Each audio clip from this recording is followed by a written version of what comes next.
খাইল ঈদ হইয়া তো আর এমন আর কিছু না আমরা বোধহয় স্বাভাবিক কালকে ঈদ অন্য অন্য মাছের মনে করে ঈদ কিন্তু আমরা বোধহয় স্বাভাবিক স্বাভাবিক না। আমরা এই দিকে জানি না পাগল কারণ কেটা পয়সা করি না আর এইবার আর টেনশন আছে কোনবাই কিল্লা কিতা করতাম আর তুমি আর ফোনটার কাপড় চোপড় দিয়ে কিতা করতাম নিজর চলাও রোয়া খাওয়ার অবস্থা। ওগো পড়ে পড়া আচ্ছা হরতাই বুঝি লাইছো কেটা হবে না লেলা খান দিয়া বেপানা কত খান্দা খান্দা মানুষের নর্মালি তো ঈদ হান্দেশ উন্দেশ বানায়নি, তার তো আর কোনো খরচ উরচ কেউ কিছু করছো না পারছো না। তাই খাইলে বানাই দেয়নি হান্দেশ উন্দেশ। খেয়াল না নিন্দর একটা দিন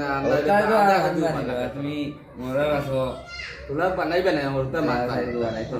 হরতা তো মানতা আমি আর কিছু নাই তোমার তানরে এই যে ছয় পরিবার আছো মাছ মাংস খাইলে খাও তুমি ঈদর হিসাবে এই ছয় পরিবারর আমি খাইল তুয়া খাইল জেলা ঈদ মানে হান্দেশ উন্দেশ বানাইতে পারো অন্য ওটার দরকারও নাই বুঝছো, ওই হিসাবে আমি তোমার তানরে এখন আনিয়ে দিব। হ্যাঁ অন্য কিছু দরকারও নাই এই দুই রুম স্কুলের এই এক রুম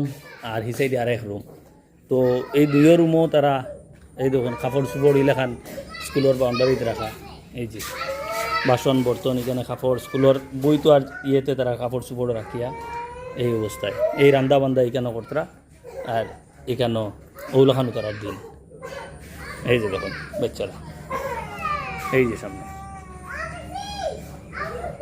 তো ওটাই চলো এই দেখো বাচ্চারা আইতরেন ও বুয়াই আওয়া জলদি